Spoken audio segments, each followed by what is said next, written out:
Morning, I'm just doing the weekly shop now with Tesco's. Mel has actually had to nip into town and pick up a few bits because we'd run out of a couple of things, and yeah, let me show you this. Poor Mel, she's been confronted with, hopefully you can see this, the mini eggs.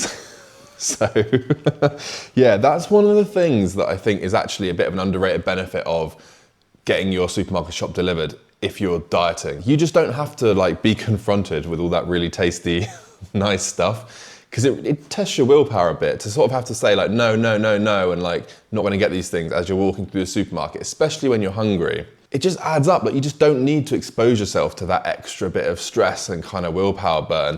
You can just have it all delivered to your house, just what you need. And then if you haven't got the snacks in the house, you just don't even think about them. For the last 6 weeks now, we haven't actually had any issues with shopping. So the deliveries have had everything we need, and we haven't been to the supermarket once, and you just get on with it. You don't even think about the other options. If they're not in the house, out of sight, out of mind. Whereas if you went to the supermarket and saw those on offer and you thought, oh, they're on offer, oh, I'll grab a pack and I'll save it for when I have a diet break or something. And I guarantee you, if you know they're in the cupboard, you're going to be walking in to the kitchen every day, X-ray vision, you know exactly where they are in the cupboard, and they're going to eat away at your brain. There's going to be a little loop in your head that just keeps going. You just want to try and avoid, because obviously that's just wasted willpower that then maybe you only got a finite amount of it, and you're just burning through it unnecessarily. So I think that's one of the really good benefits of getting supermarket shops delivered and ordered online, because yeah, when you're sat ordering online, you're not in that situation, you're very removed from it emotionally, and then it just gets delivered and you haven't got any extra bits, it's just what you ordered. So it's a really good shout. But yeah, just going through now, this shop's come to about 100 quid. You probably spend about 75 to 100 each-ish on food per week for the diet. I'll order it, and once it arrives, I will show you everything we got basically, so it's a lot easier to actually show you when it's here. Okay guys, the food shop is here. It actually arrived last night at 9 PM, so it was dark, and I was tired. I wanted to wait till the morning so I could get it out when there was light. Well, when I thought there was gonna be light, I forgot it was England in the winter, so it's just grey, but it's better than nothing. I will run through everything we've got here. This is pretty much everything we're eating every week at the moment. The volumes will change, but these are all the staples. So I will just go through everything, explain how we're eating for fat loss, basically. So we'll start over this side. Lots of energy drinks. Monster Ultras, so they're the sugar-free ones. Got a few of them, and then just Coke Zeros, Fanta Zeros, Sprite Zeros, basically all the zero drinks. So if we get a bit of a sweet tooth, a bit of a craving, we can have one of them. We don't have loads. We have at the moment we share an energy drink in the morning before we go out and walk. So half an energy drink each, and then maybe one can, if it's a particularly cravey day, 2 cans of the diet drink, and then that's it really. The other stuff which is a big staple is a ton of fruit and veg. So just the normal, this is farmhouse veg, which is bigger. We also get the really small kind of sweet corn peas and stuff like that, just to go in other meals. Especially with rice meals, I like it where I can mix it all up and it's all quite small, so you can just kind of shovel it. I'm a big fan of foods that have a high shovel factor. And then yeah, strawberries and blueberry mix and cherry mix. Cherries are really, really good. It's not something we've ever really had before. I don't know who put me onto it, but yeah, cherries in oats with vanilla protein powder, you get this kind of cherry bakewell taste, which is really, really nice. Then obviously no surprises here, the staples, loads of chicken. I have it 2 meals a day, 2 of my 5 meals of chicken.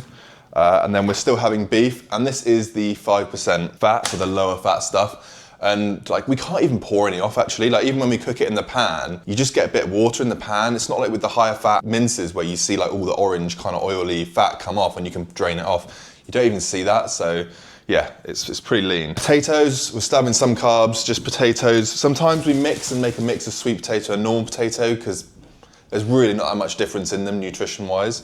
And then just some packet rice. At the moment, I'm only having half a pack with one of my meals. But I just hate cooking rice. I don't cook it very well. It messes up a pan, you've got to wash it all up. It just becomes way too much of a faff for me. So yeah, those I just find taste really good for putting it in the microwave for 2 minutes. So it's quick and tasty. And that kind of is the decision-making process behind a lot of my meals. If it can be quick and tasty, that's the way I'm gonna do it. Because like most people, if you're busy, and you're gonna eat 5 meals a day and you're working full time and you have dogs to walk or kids to look after, you can't be cooking 5 meals every day. So that's where bulk cooking comes in, or pre-cooked stuff, all that kind of thing, which we can talk about more in another video. But for now, this is everything. Small amount of carbs, because the calories are fairly low. chicken and beef for protein. Oh, almost forgot. The Skyr Greek yogurts. So these are the 0% ones. Again, just a tub in one go with some fruit in it. And then one of these tubs is only about 300 calories, maybe under 200 something calories and 45 grams of protein. So like my whole meal, when I put a load of fruit in with this, is I think like 327 calories. So it fills you up. It feels like pretty dense. So a good no-cook meal, this is a great one. Just one of these with some fruit. Still a little bit of oat milk. We're still having coffee. We're going to keep coffee in as long as we can because, oh God, I just love them. I love a morning coffee still, and I hate black coffee. And sometimes in prep, when you're dieting really hard, your taste buds can change a bit. And I've always been hoping like, okay, this is the time where black coffee actually starts tasting good for me. But it's still yet to happen. So like, it'll be a case of I have coffee until I don't have that 80 calories spare anymore for the milk, and then I stop having coffee because I've tried it and I just don't like black coffee. So yeah, that's everything. Oh, this is quite a useful little thing as well. I don't know if you guys have seen these. It's glass, so you can put your oil in it, and it's like a really fine spray. So every spray of oil is less than a mil. It's like, I think it takes 3 sprays to get to a gram, which will be about a mil of oil. So if you don't want the 1 cal sprays, then these are really, really good, because the 1 cal ones I find like they kind of like stick onto the pan, and it's not very good. Whereas this, you can get like organic cold pressed rapeseed oil or avocado oil, and oil that's got like a high smoke point that's good for cooking with, and just put it in here, and you know, barely any calories. Like obviously still track it, but it's just a great way of using a little bit of oil without going overboard. Because if you're not really measuring it and you're just glugging it in, that's a really easy way to chuck in so many more calories than you realize. Like an extra glug or two, you're putting in like 80, 90 calories more, which adds up if those little inconsistencies are happening every meal throughout the day, and you'll get to the end of the day and you'll be 300 or 400 calories over where you think you are, and you're frustrated because you're like, I don't get it, I'm not losing weight, I'm only eating 1,000 calories a day, and it turns out you're eating 1,400, and there's stuff you're missing, and a handful of this here, and a glug of oil there, and a coffee you haven't counted, or like all this kind of stuff. With proper intense, like if you really want to go for it fat loss wise, you kind of have to be all in. There's no point in like half tracking stuff, because then it just doesn't work. You have to track everything that passes your lips, food, drink, and then when you do, it works. So it might sound like a lot of effort, but it's very motivating when it actually works. That effort all becomes worth it. So if you're gonna do it properly, and you will see the results. Yeah, that's pretty much it. I don't think I've got anything else to show you, other than maybe these giant kitchen scales, which are great. They're, yeah, it's like Salter brand, but they are, let me just put this back on me. But yeah, these like Salter brand scales, we've gone through so many different types of kitchen scales, and I wanted a really, really big one because these go up to 15 kilos. So I can like pull the whole air fryer tray out, sit it on here and like add stuff in, and it can still work it out. It doesn't go over the weight limit. And I can have like my bowl and Mel's bowl on here and like weigh out both of our stuff at the same time. So that just saves loads of time, rather than me like taking stuff off and putting stuff on. I can have it both on, you know, fill my bowl with yogurt, zero it, fill Mel's bowl with yogurt, zero it, or like whatever we're doing. So I find like a big set of scales like this really useful, and you can see as well like the numbers on it, like big numbers as well. So you're not kind of having to like look under the pan and try and see where the number is on the scales if you've got a pan on there. So yeah, these are really good.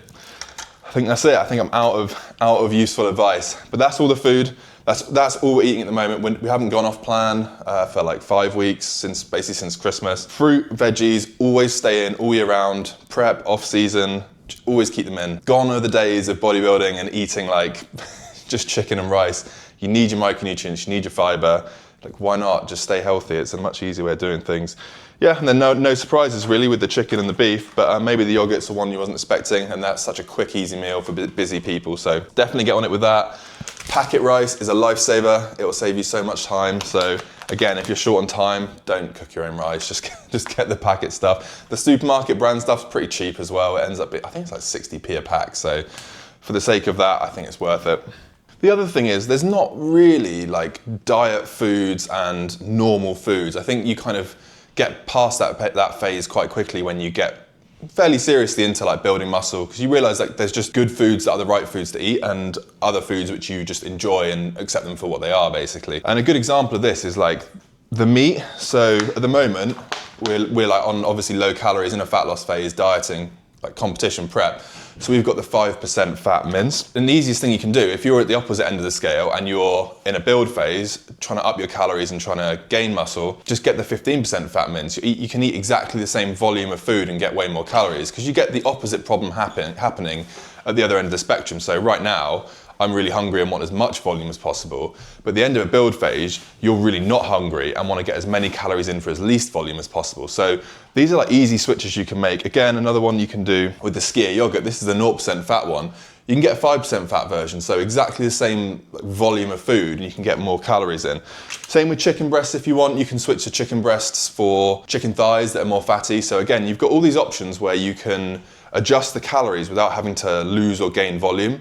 And that becomes quite important when you're pushing things quite hard and you're either very low on food and you want as much volume as possible, so the fruit and veggies are really high, or when you're really high on food and are full and don't want to be eating loads, when you're looking at the fattier meat options and easier to get in carbs. Like I probably wouldn't go for potatoes if I was in a bulk phase really, but at least by the end of it, because like per 100 grams of them, they're not as high in carbs as say like rice. So if you want to be getting the biggest sort of bang for your buck food-wise, you'd be having rice rather than potatoes to try and not get as full, but still get the same amount of macros and nutrients in. So yeah, it's just some advice, pick good foods you like, and then hopefully that you can just adjust those foods up or down depending on your goals, rather than being oh, okay, it's time to diet, I'm gonna flip my sort of food world totally on its head and do something crazy.